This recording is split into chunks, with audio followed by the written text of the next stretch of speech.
Good morning. We are now recording, and we are in Perek Bet in Sefer Nechemia. Now, as you recall, in Perek Aleph, Nechemia was approached by Hanani. Hanani is, as they explained in the pasuk, Echad me'achai hu v'anashim miYehuda. He came with a delegation from Yehuda. We're not sure 100% whether if Hanani was a relative. That's one theory. Or if Hanani was just Achai, like one of my colleagues, comrades, something of that nature. And he told him that, unfortunately, things were in a state of destruction. Yes? Is it possible that at this point in time, there are foreigners living in Israel, and that's why when people come from Yehuda, he's kind of checking out so the Achai could refer to my guys as opposed to Kutim or somebody else? Well, I guess the challenge for that would be do we have any precedent for that being the case, that non-Jews would have approached Jews in Chutz La'aretz to tell them to build the land of Israel? I'm not sure. Mm-hmm. Is it possible to say, it is definitely saying that there's relationship here. What's the motivation of saying relationship? I don't know. Because the pasuk that describes the arrival of this Hanani says, well, it keeps going into more identifying the person, the people he's asking about, instead of saying everybody. It could be. I don't see a precedent for such a thing, and I'm not sure how often we've found in Jewish history that a non-Jewish person is coming to the Jewish people to say, you really got to build up the land of Israel and risk, and that there's why he would have that suspicion. I don't see the indication of it, but whatever it is, he came. And when he came, he found out the state of disrepair. 5 months later is where Perek Bet opens up. And Perek Bet opens up, Vayi b'chodesh Nisan shnat esrim l'Artaxshashta melech hamelech yayin lefanav. Okay, that this is 5 months later, and in this 5 months, we're not really sure what has happened. For whatever Nechemia's reasoning was that he decided to wait a bit. Now, there's a number of different theories. The simplest theory could be he was waiting for an opportune moment, that to make a request such as this of a king, and if you just imagine for a moment back to the story of Esther, where Esther has to approach Achashverosh, when a king has ultimate authority and ultimate power, you want to be really careful when you're going to make a request that's going to be somewhat possibly controversial. So he waited until then. We'll see, actually, one of the pieces to add in, Dov Zakheim, who some of you may remember had been in previous administrations in Washington, is an Orthodox Jew who lives in the Washington area. He wrote actually the Koran edition of the commentary for Sefer Nechemia, but has a very strong political bent because of Dov Zakheim's background. And Zakheim actually proposes here that what he was waiting for was not just the opportune moment, but it was, we'll see in a moment, he was waiting till the first queen was going to be sitting together with the king, because he was waiting not only for the opportune moment, but the moment when she would be there, and perhaps there would be an element of Rahmanut, and we'll get to who she may have been, according to Chazal.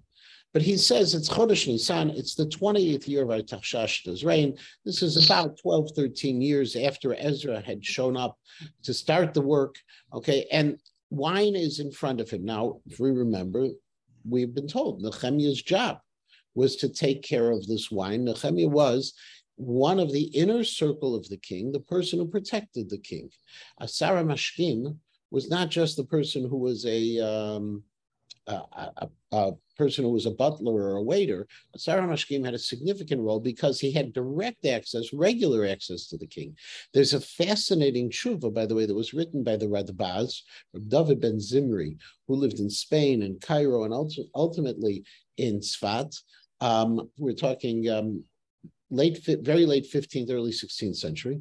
And the Radbaz was approached with the question of whether or not you're allowed to participate in these kinds of feasts that were being given by foreign officials, where they were serving wine. And he said, really, you shouldn't participate in these kind of feasts because whatever is going on there are not things that we should be part of. Obviously, he's talking about different times, perhaps, maybe, but nowadays we could see the same kind of thing where there should be limits on the kind of social interaction.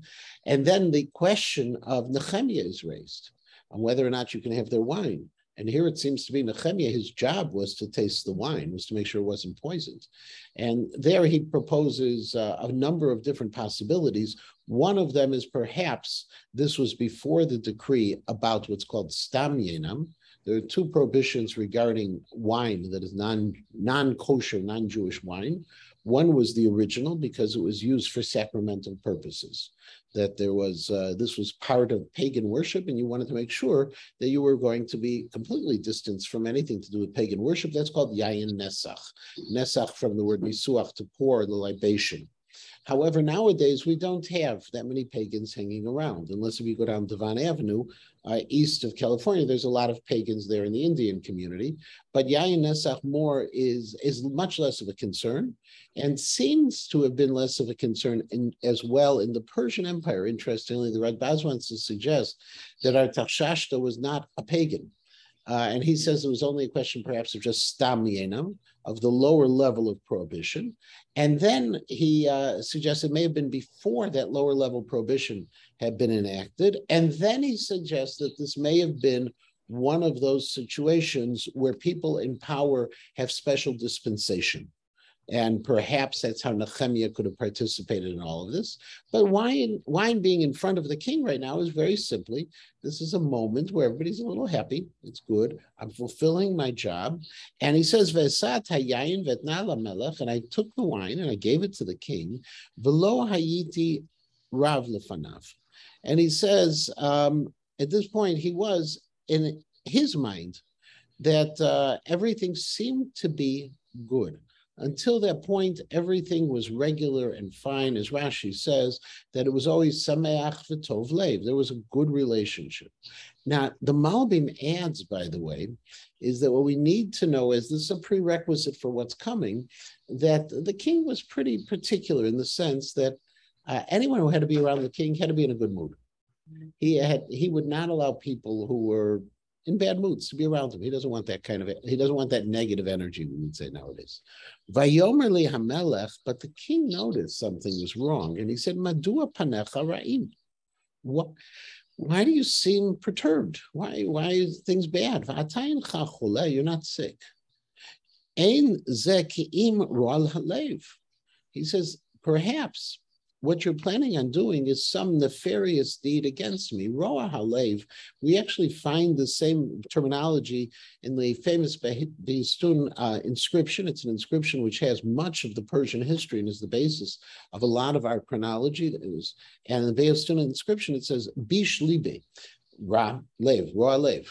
Okay, so roa lev, according to them, therefore, was person who was plotting against the king, had evil intent, nefarious intent against the king. And the king here, according to, very simply, according to Rashi, are you planning, something looks off. Are you planning a coup? Are you going to kill me? Are you going to do something against me? Now remember, Nechemia has the ability to poison the king very easily, because he's the one who's supposed to be testing everything. So if you have an inside job to that extent, the king has every right to make that kind statement. Now, the Ralbag takes it in an entirely different approach. The Ralbag says, no, the king is not accusing him of an assassination attempt. The king is basically saying, we have this relationship. It can't possibly be that the reason you look off is because you're planning something against me. Okay, so that's it. Yeah, Barry. Who would give any permission to drink this wine? Give who what permission? Permission to drink straight wine. Is that not true? That is true. So where would he get permission? Okay, so you're going back a step. How could he have had that dispensation to be able to drink the stam yenam? You would have to be dealing with the great people of generations. We find these kinds of situations today on very different levels, but there are shilas that are asked of from members of governments. You have it with the Prime Minister of Israel. We just had it with Naftali Bennett. if you recall, that there was a case where he was Shomer Shabbos, and he had to go ahead and he had to travel on Shabbat, where it seemed to have been a state emergency. And he traveled on Shabbat, and the Shaila was asked, and he said, this is a state emergency, you need to do it. In terms of a blanket dispensation, this would be really where you'd have to deal with the major authorities of his time. It was before the time of the Anshe Knesset Hagdolah. What? Not necessarily. You know what? It's interesting. In Persia, we don't know really the structure of the religious government. There's still, according to Chazal, if you remember, Mordechai was part of a Sanhedrin. Chazal. So some suggest that there's still some background pieces where some. I'm in class now. People who had been Sanhedrin members. Sanhedrin doesn't sit in Chutz La'aretz. There were great authorities. The Anshe Knesset Hagdolah is still a number of years off, not that many. It's going to be founded in the time of Ezra. It's still a little bit ahead of being founded. So I don't know what the body would have been. My guess is it would have been very much like we nowadays say, the Gedolim said it's permitted. Whoever those Gedolim were of his era said it was permitted, and that's how it would be. He's here at the king. Something looks off. Now, what looks off, by the way, is he had a Hanani's report. He's been waiting for 5 months to do something about it. And he goes ahead and he says, he says, listen, he was very nervous at this point when the king sees something's off. And you know the king only wants to have happy people around him. And there's a possibility the king is accusing him of sedition. He was nervous. Va'omar lamelech, and he says to the king, Hamelech leolam yichya. May the king live forever. Okay. Now, the Mitzudat David says this is just a normal kind of greeting. You know, when you meet with long live the king, right? We hear it all the time. So long live the king, that was just a normal kind of greeting that was opening it. Okay. Rather, it's entirely possible that the reason he opens up with this bracha, we don't find it elsewhere, is because the king may be accusing him of an assassination plot, and so his first reaction is, no. Long live the king. I'm all in favor of you should live forever. But he doesn't say, by the way, I'm not in a bad mood. But he explains now, Madua lo yer'u panai, why shouldn't I look off? Why? Asher Beit Kivrot Avotai Chareva, the city where the graves of my forefathers lays in ruins, Ushara Ukluvaesh, and its gates have been consumed by fire. Notice what he's going for. He's immediately hitting for the emotional. Now, according to the Malbim, okay, the Persians were very, very sensitive to this idea of the upkeep of cemeteries and of graves. And so when you talk about something like that, you know, it's something that hits at the heart. Lahavdil elef havdalot. Almost 30 years ago, when I was coming over to KINS, and there was a meeting. And there was a meeting of the membership, and again, lahavdil elef havdalot. Can't compare, but the emotional plea is the one that typically works. Bernie Mirzal, who was really the key lay leader at that time, had a meeting of the membership of KINS. Will they become a shul with a mechitza? And his pitch to them was very simple. The shul is dying. And if we just leave it as it is, what's going to happen to the yahrzeit plaques? Okay, who's going to have the yahrzeit plaques? And that yahrzeit plaque pitch really made it for people. There were a lot of people who understood it. Okay, so lahavdil, and I can't compare these two. When you go for the emotional, okay, Nechemia says, you know, they're my forefathers' graves. I got to take care of the cemeteries. It's destroyed, and the city. The walls are consumed. Now there's a two-part pitch. He's not leaving, and it's important to remember there are two things. Vayomer li'amelech al maza tamavekesh. So the king says to him, "So what do you want?" Va'et palel el elokei hashamayim. And so right then, Nechemia, it says, prayed to God. Now we have a problem with this. I'll give you 3 problems. Problem number 1 is it sounds like there are 2 psukim in one. There's a question. Normally you should have the end of a pasuk, And then you should have et palel el elokei shamayim. I pray to God. Next pasuk. That's problem number one. Problem number two, there's no tefillah. There's no prayer that's mentioned here.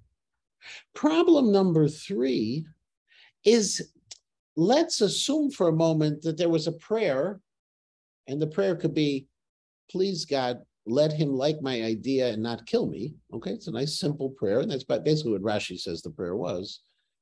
Is now the time to be praying? The Etpalel, like, where is the pause? You know, you go ahead and he has this question from the king, and what does he say? Oh, excuse me, I got dam mincha. Okay, what's Etpalel? And so the Meforshim address this. The first thing, Rashi says that tefillah is understood. It's not here. It is understood, and it's basically a tefillah that what I'm going to suggest should be accepted by the king. That's step number one. Step number two, okay, that ultimately what he's saying is when he says Vayom, that this whole idea of Vayomer li'amelech almaz atam vakesh v'etpalel elokei hashamayim, and then Va'omar lamelech, the Malbim wants to say that he sort of had two kings in mind when he's talking now. He's talking to the mortal king, but he also had somewhat in mind that this is also a prayer to God.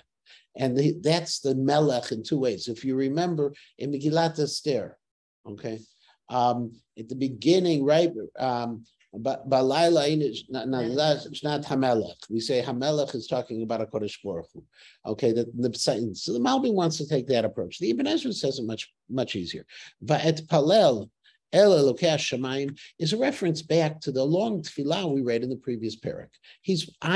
I prayed to God. I prayed to God, even though it's in the future. It was already, that was the prayer that hasn't been answered yet, that I said at the end of the first parak, when I knew that I had to do something about it. It's a problem. None of these answers are 100% perfect. Yeah. For analogy, Nechemia got to Israel. Nechemia is not there yet. I know he got there 15 years after. 12 or 13 years after. Okay. So assuming when he's saying the city is buried and, et cetera, isn't it under construction at this point? So the state of the city, and this is according to modern scholars, not even Jewish scholars, the state of the city was in total disrepair. They estimate that the circumference of the city of Yerushalayim was less than 1 mile. Okay, so it's a little tiny, including the Beit HaMikdash. It's a little tiny parcel of land. In addition to it, we know, and we'll know this from later sources, that the intermarriage was horrific, including the high priest, the Kohen Gadol. We also know, based on the Nevuah of Chagai, who says, don't worry, the Beit HaMikdash is going to look better, that the Beit HaMikdash was under construction. It was functional, but it was a shtibel as opposed to a shul. Okay, it was still not what it needed to be. And we know, based on the report that we'll get here in the second chapter, the outer walls of the city, which should be the point of security and pride, are in absolute destruction. In fact, you still feel that destruction from 586, even though we're more than 100 years later. You still feel that peace. So the city of Yerushalayim is a mess, putting it simply. Now, having said all of that, he prays to HaKadosh Baruch Hu, and the prayer is, like Rashi, at the very least, either from last week or from this week, the prayer is, please God, I hope this is going to work. Va'omar lamelech, and I say to the king, Almazat, the king says to me, Almazat hamivakesha. So tell me, tachlis, what do you want? And he says, V'mitav avdecha lefanecha. I'm sorry, I skipped the Vayomer li'amelech almat hamivakash v'atpalel elokei hashamayim. Va'omar lamelech, and I said to the king, Im al hamelech tov. If it's good for the king, and if I am good to the king. In other words, this is based on both, is it good for you, and is this relationship we have one that you'll allow me to do so? Asher tishlacheni el Yehuda, send me back to Yehuda, el ir kivrot avotai, to the city where the tombs of my forefathers are, ve'evnena, and I will rebuild it. Now, these are the same two things. So what is bothering you? Bothering you that the graves, okay, are destroyed and the cities and the walls of the city are consumed by fire. So he says, this is what I would like to request. I want to go ahead and I want to resolve that problem. And so the king tells me, Vahashegel Yoshevet Etzlo, and his queen is sitting next to him. Now, Shegel, in the words of Chazal, is a very, very negative term. The reality is it's a Persian term for the primary queen that's transliterated, and Chazal had a very good time playing with it, dog, etc. So he, all of a sudden, he's talking to the king, and here's this queen. Yeah. It's a reference to Mishgal, actually. Right. It is the equivalent, by the way, it is comparable or analogous to when you call a non-Jew in Yiddish a shegitz, okay, or a shiktza. These are pretty pejorative terms for people, okay, even more so than the N-word, okay, and people sometimes don't understand, but we understand why in Yiddish these terms develop because of the relationships. You're not gonna call the person who oppresses you, who beats you, who kills your family, my honored neighbor. You'll come up with terms that talk about them the way you really feel about them. Here, this happens to be a transliteration of Persian that Chazal had a very good time with using it. But having said that, the bigger question is, Ad matai vayomer li hamelach v'hashegel yoshevet etzlo, ad matai yeh mahalachecha u'matai tashuv. First of all, how long are you going for? So why is this statement of the queen sitting next to him there? It'd be one thing if the queen is sitting next to the king and the queen says, or the queen is sitting next to the king and together they say something. But here it's like this comment about the queen being there.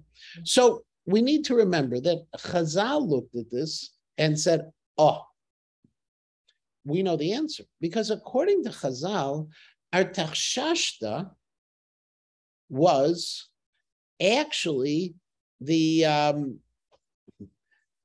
was Daryavesh. That was also Daryavesh. Daryavesh was the son of Esther. And who is this queen who's sitting next to this king? Esther. But then that doesn't comport with anything the one he has right primary relations with. Right. So this is the queen mother would be. Now, having said that's Chazal, it's a medrash of Chazal that deals with this. But remember, many, myself included, the way I was taught in the yeshiva by my teachers, have many challenges with the chronology of Chazal regarding the Persian area. Right. So the bottom line of it is the easiest way to respond to it. Okay. First of all, Rashi doesn't say it's Esther. Rashi says Ishto Shel HaMelech. It's the wife of the king. Okay. Nice and simple. The easiest way to respond to this is that this wasn't Esther. Okay. If Chazal says it's Esther, that's fine. I can accept that there are multiple ways of looking at it, just like other pieces. But according to the chronology, it couldn't have been Esther, but it was still, the queen was there and her presence must have had some significance. We don't know what the presence had significance, so we can guess. And the guess would be is that the significance is when the queen is sitting there, the king is going to act in a more merciful manner, that her presence changes the dynamic. And that might have been, and that's what Zakheim is suggesting, might have been part of what Nechemia was waiting for. When he would do this and he wanted to make sure the two of them were together, it was trying to make sure of it a little bit better that his plan would work. Now, the king immediately, whether his response is, he's open to it. He says, if I send you, I just want to know when you're coming back. Vayitav lifnei hamelech, and it would found favor in the eyes of the king. Vayishalacheni vetna luzman. Okay, he sent me off, I gave him a time. Now, we don't know that time, but we do know later on that Nechemia comes back to Persia after 12 years. So it's entirely possible that when Nechemia said, I'll be gone until I accomplish this, it's entirely possible he said, I'm going to be gone for 12 years. It could be that he said he'd be gone longer. We do know, and this is, in Perek Gimel of Sefer Nechemia, we find out that he was gone for 12 years. Nechemia was not going on Aliyah. That was one of the preconditions from the king. Now, if you know, to go one more step, if you realize that the king wanted to make sure he was coming back, that also tells you he was a treasured member of the court. The king didn't want to let him go. And so the king asked, that was his first question, how long are you going to be gone? Whatever the answer was, it was okay. And then he goes ahead and he says, Nechemia to the king, if this is good for the king, I need to have orders in a military sense. I want to have letters. Al tachvot ever anahar that'll be delivered to the Pasha of Transjordan. Now, if you remember the way the governance structure of Eretz Yisrael was, Eretz Yisrael itself, the big piece of Eretz Yisrael was part of a larger parcel of land known as Ever Nahar, the other side of the river, and therefore he says, I want to have to the governor of this entire region, I want to have a letter, and I want to be able to have what's in the letter. The letter is going to be that I have these permissions, but not only that, Asher Avruni, I can go past Ad Asher Avo Al Yehuda, that I can go all the way to Yehuda. Ve'igeret El Asaf. Shomer hapardes asher lamelech asher yitain li etzim lekarot et sharei abira asher labayit ulechomat ha'ir v'labayit asher avo elav. And also, I want to have another letter that's going to be addressed to Asaph. Asaph was responsible for the royal gardens, and Asaph is going to give him the wood. Now, what's interesting also, as a side note, Asaph is a Hebrew name, which means that Nechemia wasn't the only Jewish official in the Persian court. Asaph was also, he had a major role. His task was to take care of the royal gardens in that area, which included these forests to be able to get the trees. And the trees, the purpose of the trees, one more time, is to be able to build up the gates and to be able to take care of the walls and to be able to build the Beit HaMikdash. And he gave me everything I needed. So Nechemia is asking from the king, one is free passage. Within that free passage, we'll see, Pasuk Tet in just a second, we'll see it included a guard that went along with him, a group of people that went along with him. We'll see as well, he wanted to have the necessary building materials so that it was a real peace. V'avo el pachvot ever nahar, v'etna lehem et igrot hamelech, v'yishlachi mi hamelech tzarechai elu farashim. And so I ended up, I went to the Pacha, the Pasha, the governor of this area. And when I went to the governor of the area, I presented my documents, and and along with me came a royal entourage. Okay, I had guards who came along with me. Now, that royal entourage is significant on two levels. One is this wasn't a secret mission, but two, it was very clear that it was a royal mission. If you think back to Mitzrayim and Yosef, there was a whole question about Yosef wanting to pick up Yaakov and what kind of wagons he was going to bring. And it happens again when Yaakov is going to be buried. It's going to be a royal event and a royal procession. Okay, it shows a position and shows status in all of this. And as a result, that's what Nechemia gets. Yeah. Correct me, please, if I am wrong. Ezra, when he went, did it not say I was afraid to ask for people from the royal guard to accompany me?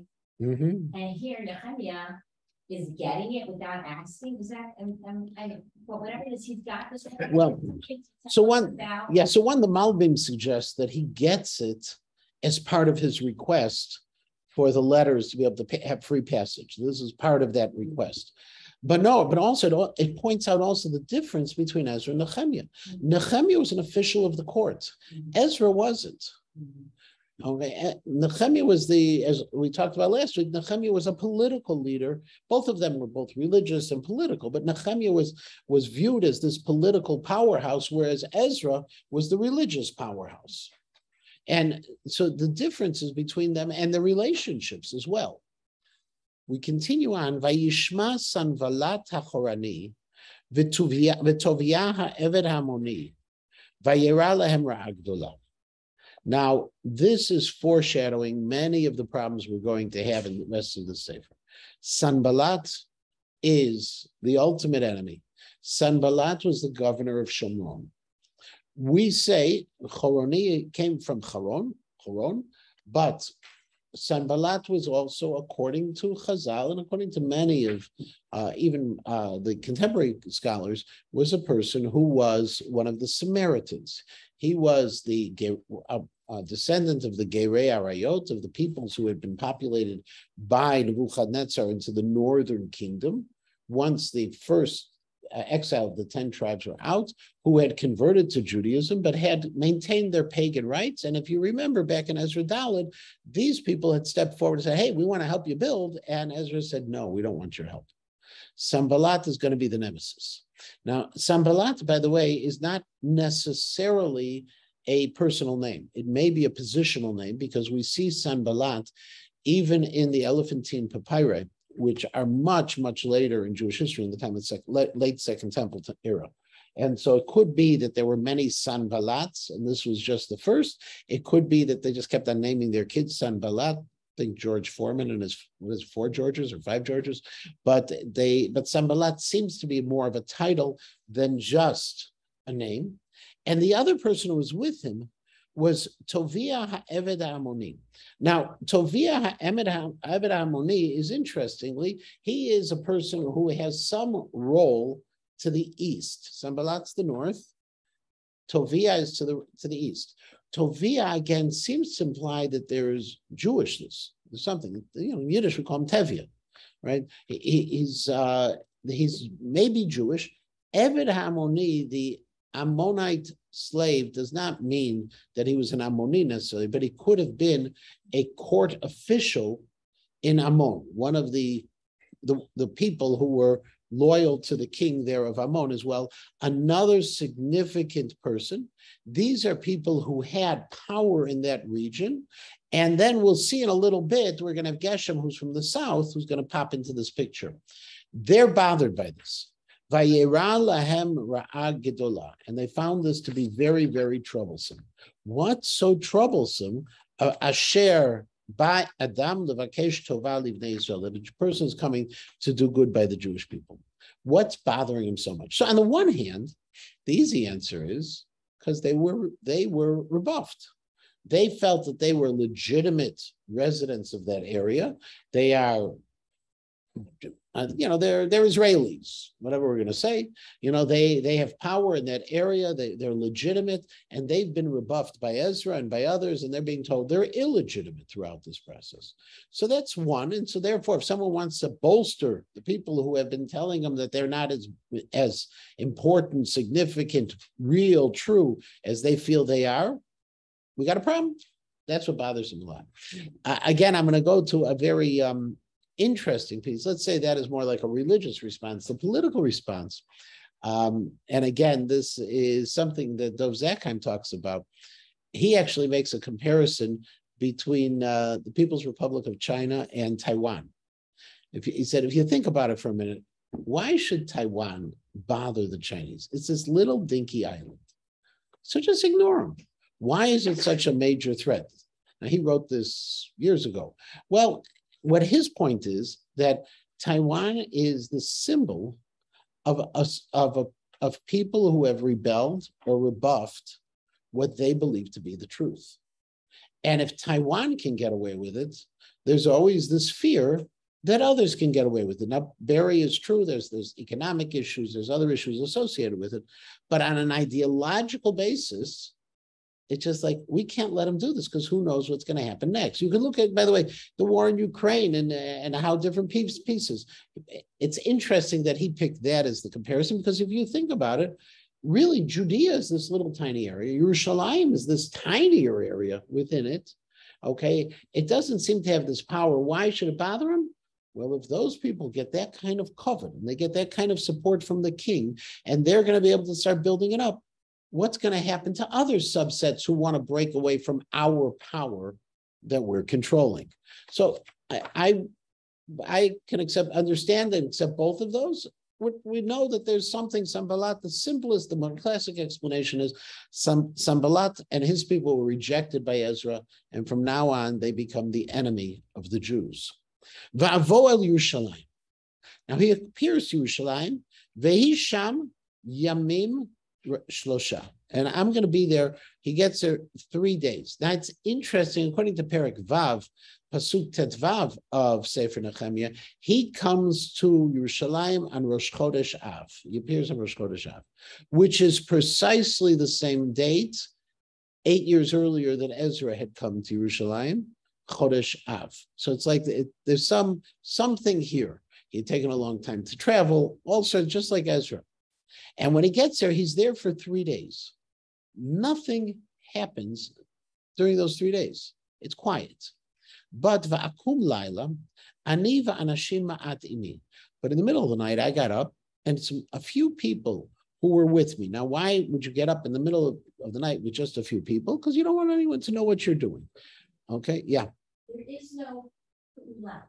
There is no action following Pasuk Yud Right. that indicates there was an active resistance to the Jews coming. Right. And so therefore, how was it demonstrated? Later on. In other words, this is foreshadowing the troubles we're going to have. We know that in the background, while all this is happening in the background, Sanballat's not happy. Okay. So we then have, he goes ahead and he goes out, he has this little mission to go out. He didn't want to have a tumult. He didn't want anyone to notice it. Now there's a machloket in Chazal who he didn't want to have know. There is an opinion, and we'll see this in a minute, that it could have been he didn't want the other Jews to know. Or it could be he just didn't want, as the Malbim suggests, he didn't want any of the enemies to know about it. They go out in the middle of the night. V'lo higadati l'adam. I didn't tell anybody about this. Ma Elokai noten elibi. What God is putting in my heart to do, lasot Yerushalayim, to do for Yerushalayim. Uve'ma enemy. And we didn't take any animals. Kim ha'be'ma asher ani rochev about, except for he had one animal he was riding on, the other people were on foot. Now it's not a long distance. It's b'shar hagai lala ve'el pnei eina hatanin. Okay, and I went out at night, and I went out via Shar Hagai. Now, and this map, and I don't claim that this is 100%, but I will bring it up also on the screen. But this map could be helpful, might actually explain where we're going, according to some theories. Okay. And if you look on the map, and those who are online, I'm sharing it right now, so just give me one moment. Here it is. So you'll see the map as well. If you see at the lower portion of the map, you'll see in my handwriting, I put in, at the bottom, I put in 1, 2, and 3. Okay, it's right at the bottom. Okay, so there's a circle down here that has a 1, a circle over here that has a 2, and a circle over here that has a 3. Okay, and what we do know is as follows. Assuming for a moment, okay, that we know a little bit of our geography of Yerushalayim, and we all know it a little bit. Well, we know that Shar Hagai, in this case, is by Gei Ben Hinnom, by the Hinnom Valley. Okay, the Hinnom Valley, we know in Yerushalayim today, you're traveling, you're coming down past the Mount Zion Hotel. You go down, there's a stoplight. You turn to the left and you go up there, Shar Yafo. You can't turn to the right. I don't think there's traffic that you turn to the right. There's a little stoplight there. That's when you're coming out of the Kotel, the last stop when you're really going around the walls. Okay. And on your left is Gei Ben Hinnom, is the Hinnom Valley, which we also know is Gehenna, because that was the place where they worshiped the Molech, and there was, whether they was child sacrifice or they just passed children through fire as a sign of their allegiance to the Molech. And to the right, nowadays, there's this place where they have concerts, all sorts of rock concerts on the right. Huh? Right. Yeah, Sultan's Pool is right there. Sultan's Pool. So that's where we're at here. And then, so they start in that, the assumption is that that's where they're going. We're really not sure where Ein HaTanin is. This is the only place, that's the only time. It could be Ein Rogel, okay, which is a possibility. But we do know the El Shar HaAshpot, we're going over to Shar HaAshpot. Again, the Shar HaAshpot is where number 2 is located in my map. And then we continue, Sover Bechomot Yerushalayim, Asher Hem Prutzim, Usharea Uklu Va'esh. And I was going Sover Bechomot Yerushalayim. Now, that's a sin. According to the Ibn Ezra, Sover Yerushalayim meant, it was like Svara, like the word to think and to assess. Thank you. A good. I was going and I was checking things out. However, Rashi and others say no. It should actually be Shover B'chomot Yerushalayim. I was actually breaking the walls. Now, why would he be breaking the walls? Because according to Rashi, what's happening here is he's going and he wants to set up a situation that when the morning comes and he gathers people, that it is very clear these walls are in absolute disrepair. They're not partially repaired. We don't want to have anyone to think, nah, it's a little remodeling job. This is a major job, and he's actually going to make sure it's a major job. The Malbim takes it a little nicer. The Malbim takes like a middle road, and what he was doing is he was testing out the walls to see if they would withstand. In other words, he was chauffeur in that kind of case. We're not really sure which one it is, but definitely he was assessing the situation. He was taking a tour of the southern walls, and then he says, Asher Heim Prutzim. Now, if you look at that word is written in a very unusual fashion, Heim Prutzim. And the Heim Prutzim of that word is actually the source of another machloket, because it's written in our text as if it is a single word, Heim Prutzim, okay? And on the other hand, the way the Ibn Ezra and the way Minchas Shai and many others understand it, it's for some reason 2 words that were written as a contraction. It should be Hem, they, Prutzim, are broken. So it's a machloket. It happens to be one of a small subset of words, and I gave you this chart as well. One of 15 words in Tanakh is number 99.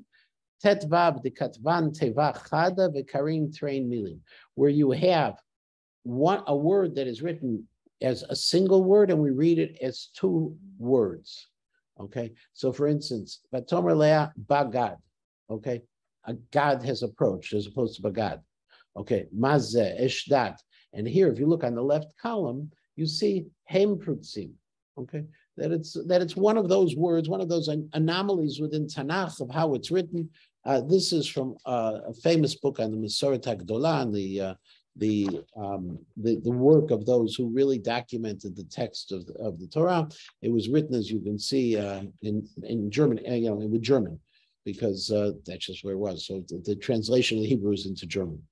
The Heim Prutzim, according to the Ibn Ezra, it is a single word. It should be Hamefuratzim, okay, which are, and I went to the Chomat Yerushalayim, which are the broken ones. Ushareh uklu ba'esh, and the gates have been consumed by fire. Va'avor el shar ha'ayin ve'el brechat hamelech ve'el makom labema lavor tachti. Ve'en makom labema lavor tachti. And I continued in my travels, and I went over all the way, if you see, by number 3, the Brechat HaMelech. Now, we think we have the Brechat HaMelech. That's at the bottom. If you've gone through the Pier Warren, through the Ir David tours, you go to the bottom of them, you'll see there's a famous pool. Now, that pool, which we have, is from the time of Jesus, and it's important to Christians. But that's the area where there was a pool down there, all the way, basically, where the Hinnom Valley meets the Kidron Valley. And that's where he ended up. And apparently he also lived around that area. And we'll see why in a minute. But he says, when I get there, my animal couldn't even pass. The path I was going by was too narrow to be able to pass. Why was it too narrow to pass? Well, one possibility is, okay, that the brakes were too small. I couldn't get through. The Mitzudat David says, actually, no, because there was so much rubble from the destruction, they couldn't get through. Va'ahi ole b'nachal layla v'yishover b'choma, sover b'choma v'ashuv v'avo b'shar hagai v'ashuv. He says, and that's what I did that night. I went through along the nachal, along the valley, and I was assessing the wall, say to the wall, or I was breaking the wall, depending what you were doing. And then I went and I came back to Shar Hagai, where I went back for the night. Vaskanim lo yadu ana halachti. And the people who were in charge had really no clue where I had gone. The Skanim were the people, the second level of command over the political structure of the government. Umanios, and what I'm doing, that so this was a good secret mission. And I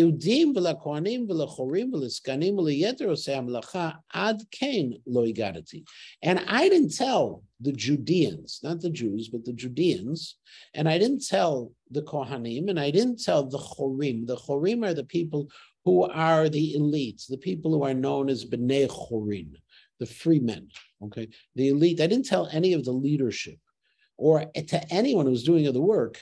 Ad kan. Until this point, I didn't tell him what I had been thinking or doing. V'omar aleim. And now I tell him. Now, Rashi says this is the next day. I do it. And there are theories which suggest that what he did is he created a mass gathering. Now, where would you do a mass gathering in Yerushalayim?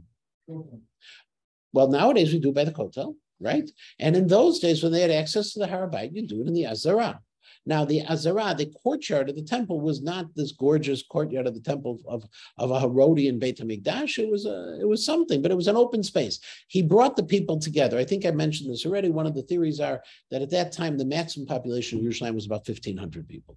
That's all Yerushalayim would have had. Okay, if only you had bought real estate then. Okay, Va'omar alehem, atem ro'im hara'a she'anachnu vad. You see the troubles we are in. Asher Yerushalayim charivan, Yerushalayim is destroyed. Usha'aran nitztu va'esh, and its gates were burnt in fire. L'chu v'nivnet chomat Yerushalayim v'lo niyeh od cherpa. Let's build the walls of the city, and we will no longer be shamed. Now it's interesting. The word atem ro'im, right? And atem ro'im means, yesterday's parsha, right? Behold, right? But it could also be if I'm standing on a Har Bayit, that's the high point. I could be actually literally seeing around me the walls, atem ro'im. It may not be a figurative form of speech. It may have been that Nechemia is telling him, look, you can see it. Everything is destroyed. And the reason we need to build it, there are 2 points. One, we have an obligation to build these cities, but also as a community, this is to our disgrace that we're living this way. How can we live this way? There's a national piece and there's a community piece on both of them. Now, ultimately, what do they respond? Va'agid lahem et yad Elokai asher hi tova alai. And I've told them the God's on my side on this one. Va'afti v'amelech asher amar li. And I've also told them the king is okay with this. Vayomru nakum uvaninu vayechazku yedehem letova. And so they said, let's build it, let's get up, and let's build it, and let's do it for good. Letova. We're going to do it, not just we're going to do it that their hands were strengthened for good, but there was goodness in this moment. This wasn't the kind of thing where there were ulterior motives. There was one motive: we're building Yerushalayim. Vayishma Sanballat. Oh, here comes Sanballat back. Hachorani v'tovia ha'eved amoni v'geshem ha'arvi. 3 people. Now where are they geographically?